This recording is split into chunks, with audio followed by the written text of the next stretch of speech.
Hi, everyone. I'm Jim Painter, and today we're going to look at scripture and how it agrees with nutrition science. I've been a nutritionist for about 40 years. This is my speaker disclosure. I've worked at the University of Illinois, Eastern Illinois University, and now doing some things down at University of Texas. You can see here that I work with Sun-Made Raisins, Dairy Council, a variety of other groups. Here's my credential. I know what you're thinking. This isn't a degree. It's my college ID. And the long hair, well, it was the 70s. And then the later 70s, I became a graduate student. That's me on the left, the one with the plaid pants. My students look at this and go, "You're joking, right?" And I go, "No, really. I thought that looked pretty darn cool." And then I became a nutritionist, and I've been doing that for many decades since. Today, we're going to look at three things. First, does nutritional science agree with the scripture? And we're going to look at a variety of things. We're going to start out looking at the diet doctors, because the first question is, really, nobody agrees on anything. I mean, do any of these nutritionists agree? We're going to start with that, and then talk about what most nutritionists do agree on, and how that agrees with scripture. And then we're going to take just a little bit of time and talk about the Mosaic food laws. You know, are they really scientifically based? Do they match up with modern science? And then the last piece is fasting, which I think is one of the most critical things we can do. We used to do it in the church, and somehow we got away from it. All right, comparing the diets. When you look at what all these diet doctors say, it looks like everybody disagrees. Some people say, no, it's low carb that does it. Other people go, no, it's low fat that's the important thing. And then you've got people here saying, no, it's plant-based and it's vegan is the healthy diet. And other people go, no, it's animal-based and it's paleo. And then to make things even worse, we have Ornish down here, probably one of the top two diets out there for the last 40 years. And he says low fat and low animal, vegan. And then you have Atkins up here that says, no, it's animal and it's fat that saves you. Now, the sad thing is, for me as a nutritionist, they both have good data that they work. So I started looking at this thinking, well, wait a minute, they must all agree on something. They've got all this data that shows that they're healthy. And so I thought, compared to what? Well, you know, Ornish says animal are problem, eat plants. Atkins says, no, animal products are actually the answer. And they both claim that they're healthy. They do agree on a couple of things. The first thing they all agree on is this: don't eat what most Americans eat. Don't eat the standard American SAD diet. Well, what is that? Well, that diet has lots of sugar. It has lots of refined foods. It has very low fiber, very low nutrients. It is a highly refined diet. So they all agree, eat less sugar and refined foods. Eat more green leafy vegetables and eat the right portion. So let's look at those three things separately.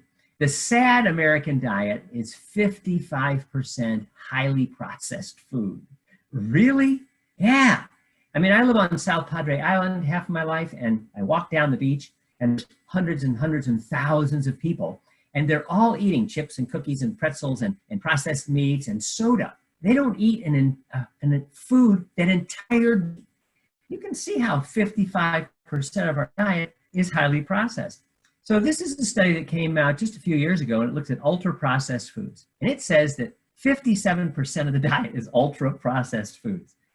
So what is an ultra-processed food? It has colors, flavors, sweeteners, emulsifiers, other additives. They use to imitate sensory qualities of food. And they're used to sometimes disguise qualities, which isn't bad in itself, except for the fact that when you do all of this, you tend to remove nutrients, you remove fiber, you add sugar and salt and fat, and it's usually on top of refined flour. Now, when we eat too much sugar, what does that do then? This is a study by Yang in 2014, very interesting.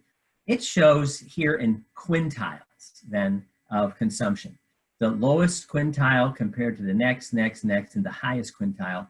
These people were 2.4 times as likely to have coronary vascular disease. So CVD mortality went up by about 250%. So that's quite a bit. We always say fat makes you fat, fat causes heart disease. No, not really. Really, sugar has more to do with it than fat. And then when you add sugar, 5, 10, 15, 20, 35%, you tend to decrease nutrients. Not all the time, but most of the time. This is potassium. Potassium is one of the nutrients of concern. There's 4 of them in the American diet, and this is one of them. Really, it's not so much of a problem of too much sodium, it's not enough potassium. If you have enough potassium, the sodium is very less relevant. So when you have these highly refined foods, you tend to have less of the nutrients, like potassium. This is not new. This is John Yudkin, who suggested long ago national levels of fat and sugar are closely similar. Statistics relating fat to heart disease may express only an indirect relationship, and the cause is actually sugar. When did he write this pure, white, and deadly? 1964. He was the head of the nutrition department. I think it was at Queen's College, a major university in London. And when he said this, because everybody believed fat's the problem, he was kind of laughed and ridiculed, and his career was pretty much over when he wrote this book. But he was right in 1964. But is that almost 60 years ago? Now, the thing is, this really ticks me off. I want to share it with you because it ticks me off. I always wondered why I would read articles, and I would read articles that looked like fat was not the problem and sugar was, and then it never quite came clear for like 40 years. And then I saw this study that was done in 2016. And they started looking at the sugar industry and Harvard University's studies back in the 60s and 50s and into the 70s. And what they found out was there was this great collusion going on between the science at Harvard and what was going on in the sugar industry that was paying for a lot of this. The industry-sponsored research in the 60s and 70s that successfully cast doubt on the hazards of sugar while promoting fat is the dietary culprit in coronary heart disease. Isn't that amazing? I was part of the lie, and I was part of the confusion in the 70s and 80s.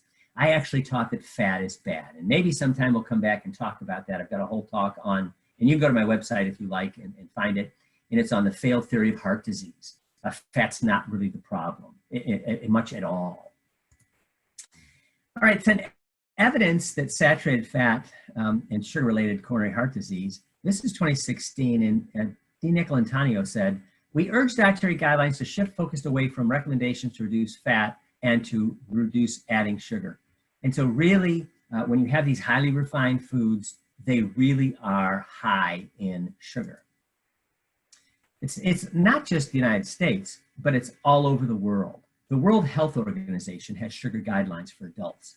And the World Health Organization says we should reduce the amount of sugar. They say free sugar, it's added sugar in our terms, in less than 10%. It's not a little thing. The whole world agrees with this, that added sugar is a problem. It doesn't apply to intrinsic sugar. The sugar that's in fruits and in whole foods is not included in this declaration to reduce it. Those sugars seem to be fine. And again, we don't have time to get into it in this talk, but you can go to the website if you want. There's a number of studies or presentations we have up there on added sugar and the problems it causes. So everybody agrees, don't eat the sad American diet, number one. And so why don't we just start there? Why not just reduce these refined foods? Well, then what are we going to eat? That's half of our diet just disappeared. I mean, what are we going to do? Number one, everybody agrees. Everybody, Atkins, Ornish, paleo, vegan, everybody agrees, eat green leafy vegetables. And you know what's interesting? This is not a new idea. Genesis 1:29, I don't know how long ago this was written, 3,500 years? And God said, "Behold, I've given you every herb-bearing seed upon the face of the earth, and every tree in which there is fruit yielding seed, it shall be food for you." Isn't that amazing? I mean, we're saying eat a plant-based diet. Really? That's a new idea? No, all the scientists now agree on that, and so does the scripture. It said it back thousands of years ago. Now, why is this important? This is fascinating to me. This is called the carbon cycle.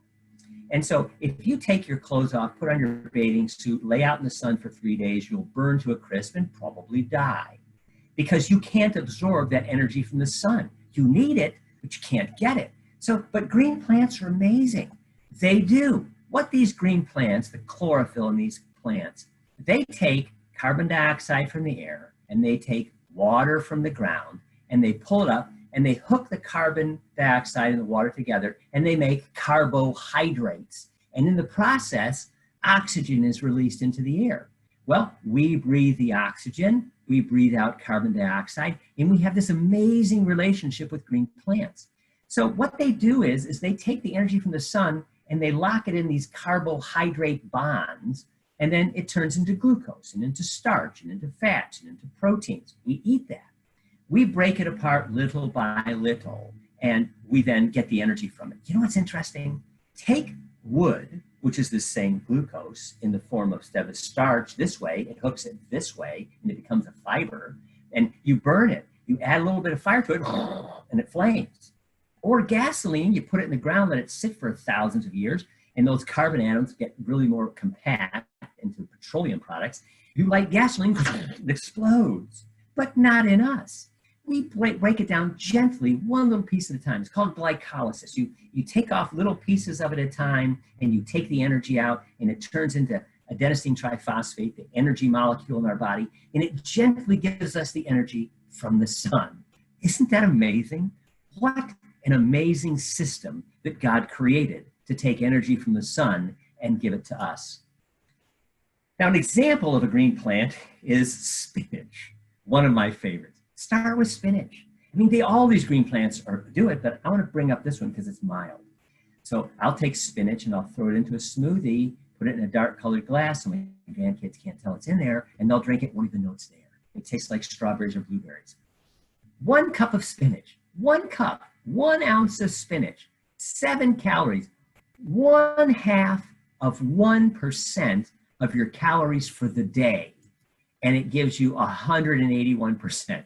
1/2 of 1% of your calories gives you 56% of vitamin A, folate 15, vitamin C 14. It has lutein in it. It has magnesium and iron. All of these amazing nutrients, you get them in 1/2 of 1% of the calories you need all day. So number one, the first thing that the Bible and science agree on is eat green plants. And again, if you go to the website, you can see some more. We've got entire talks on just green plants. Now, what do these green plants do? This is a study that came out in, I don't see it on here, but 2000. And a diet rich in fruits and vegetables is estimated to reduce heart disease, stroke, delay cataracts, prevent things like asthma, bronchitis, and chronic obstructive pulmonary disease, a variety of things, reduces high blood pressure. Amazing just by eating whole food plants. Now, these are color compounds. So this is beta carotene, alpha carotene, lutein, lycopene. These are the orange reddish colors that are in plants. And then the low consumers in blue, orange medium, gray high. You can see that between the low consumers and the high consumers, the cancer associated risks drop in half with each one of these different phytonutrients that you find in green plants. Isn't that amazing? You think of the diseases that we could prevent and many times cure by just eating whole foods and building up our bodies. Now, I've got, like I said, I've got whole talks on this, but I want to bring this up in particular because allium vegetables, onions, garlic, leeks, the Bible talks about they wish they would go back to Egypt and get those lovely leeks because they tasted good. And all we've got this, what is it, coming out of the sky that we have to eat for 40 years? You know, manna from heaven. I think manna from heaven was a combination of chocolate and peanut butter. And the reason I say that is because I go to Cold Stone and I get chocolate ice cream with peanut butter sauce, with chocolate sauce, with Reese's peanut butter cups, and it is heavenly. It must have been manna. I have no data for that, but I just feel it. Onions and garlic and allium vegetables. So this is garlic. It's been around for, 4,000 years. We all know that it wards off vampires. At least it's supposed to ward off vampires. I'm not sure that it does. But garlic contains these sulfur compounds. As you smell garlic, you smell nothing.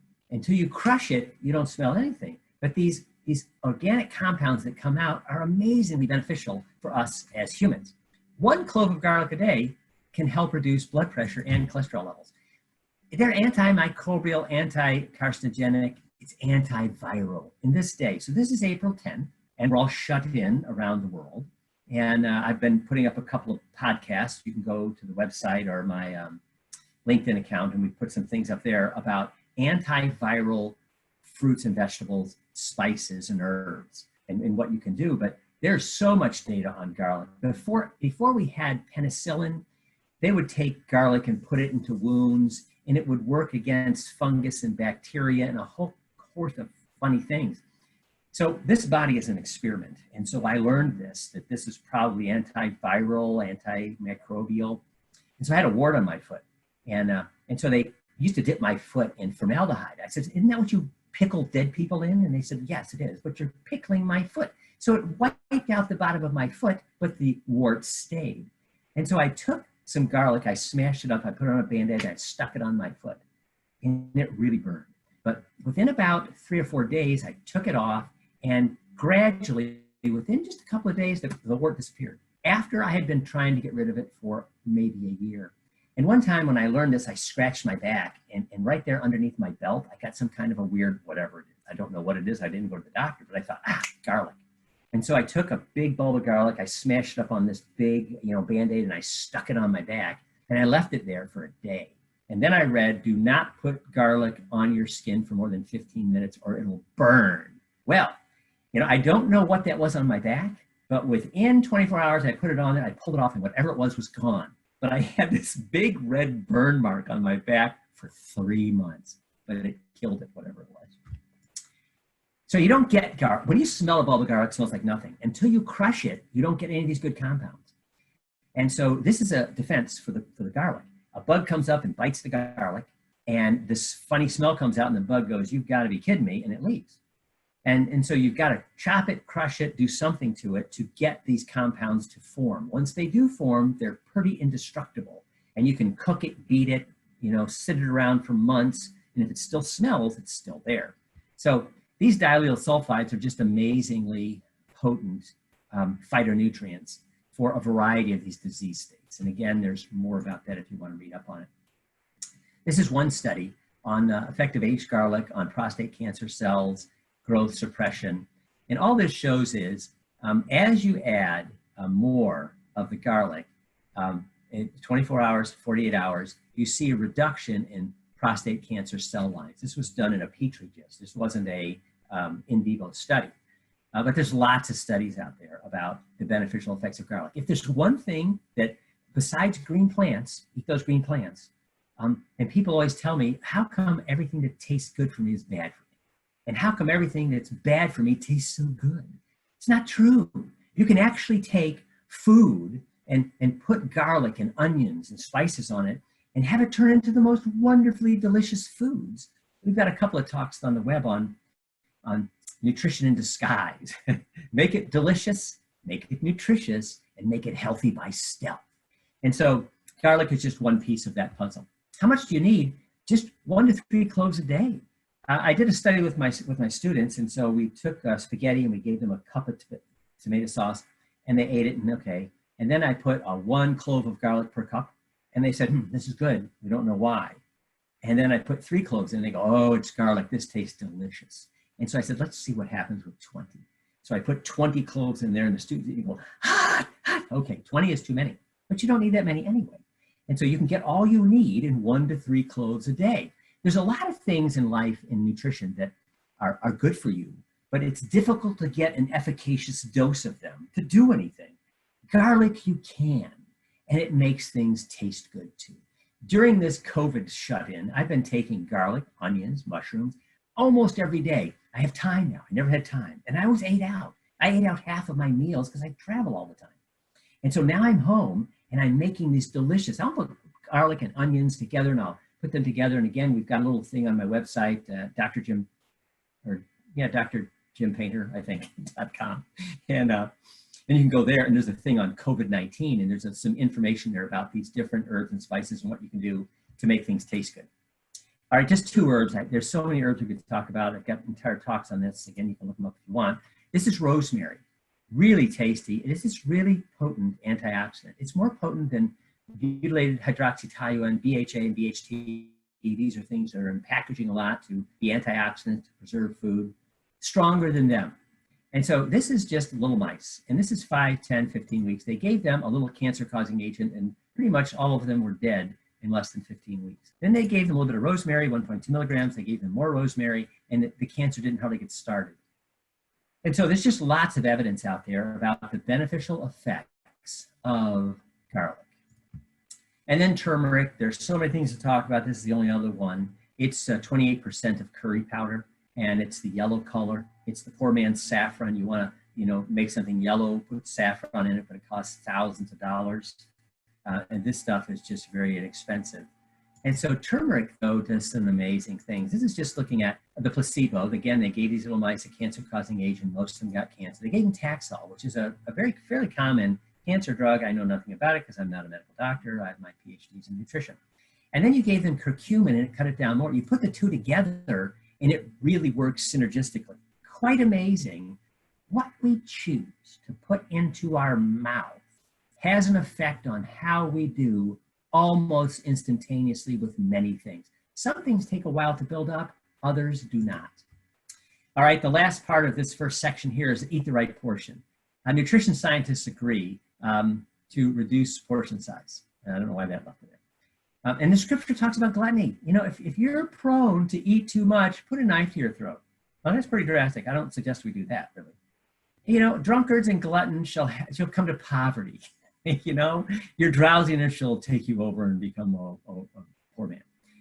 So, it's been taught eating the right portion for years. And so the research that we've conducted over the past 30 years or so has mainly been around portion control. And we did this video on Portion Size Me, and you can still, it's up online, I think you can get it, but there's some clips of it on our website.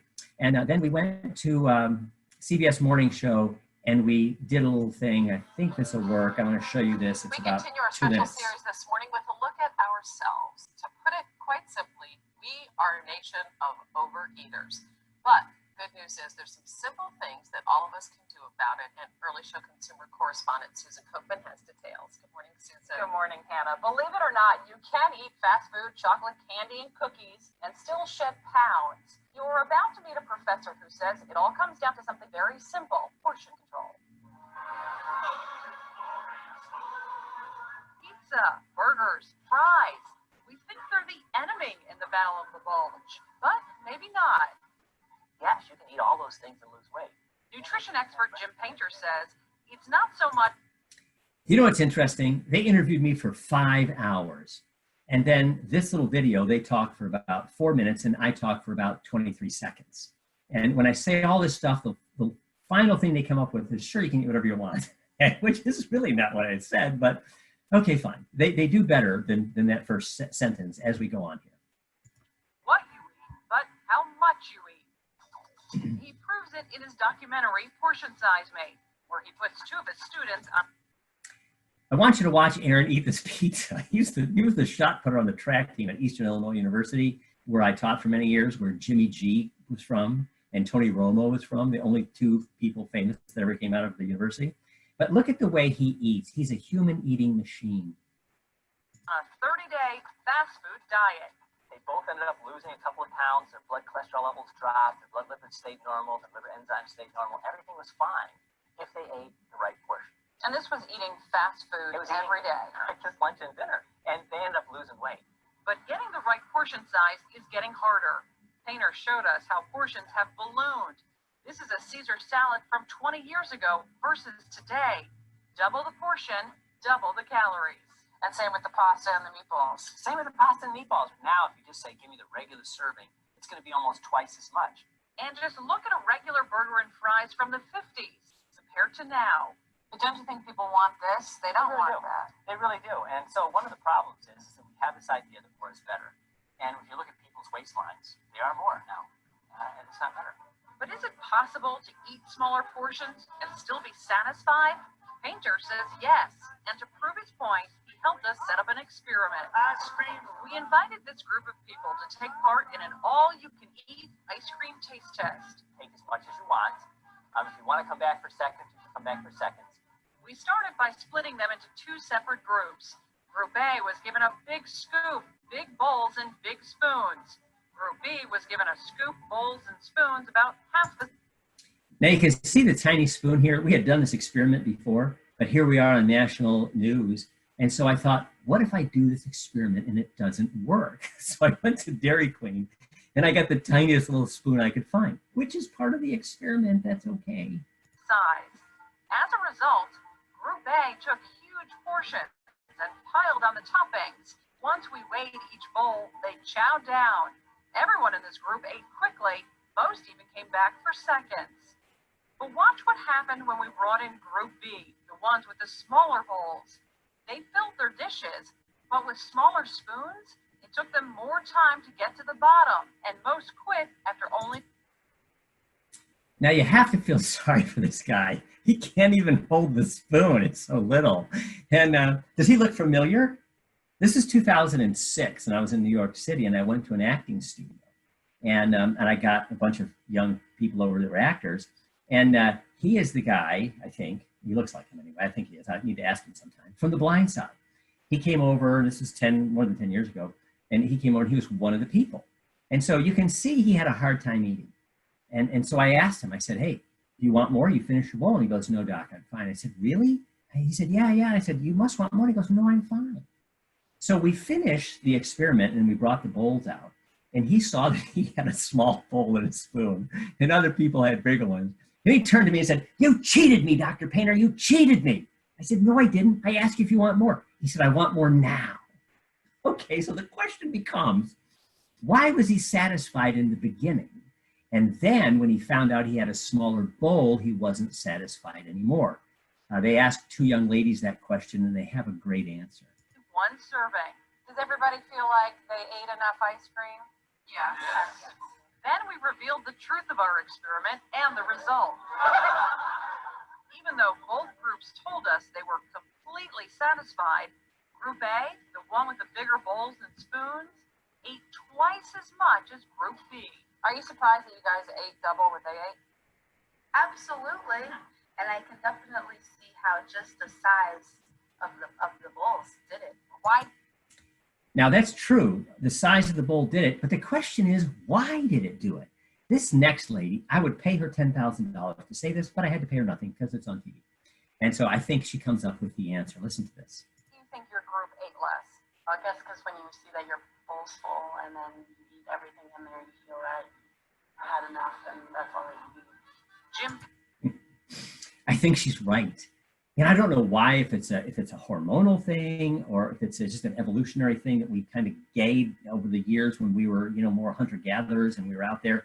I don't know if it's a change from environment or if we're just built that way. But I look at this and I think, there's so many things we can do, and I just have this one in this talk. But again, I've got an entire talk on the web on Portion Size Me, and I've got a book out there on Let's Eat Mindfully, and so that's available too. To look at, but this point that when you have smaller plates, bowls, glasses, cups, and you eat everything that's in there, there's something that tells you I am finished. And so one thing you can do, and there's many more, we could talk about some more of those, but in this case, just have smaller containers. Smaller spoons, bowls, glasses, cups, popcorn, everything. When you eat out of something smaller, you just tend to eat less.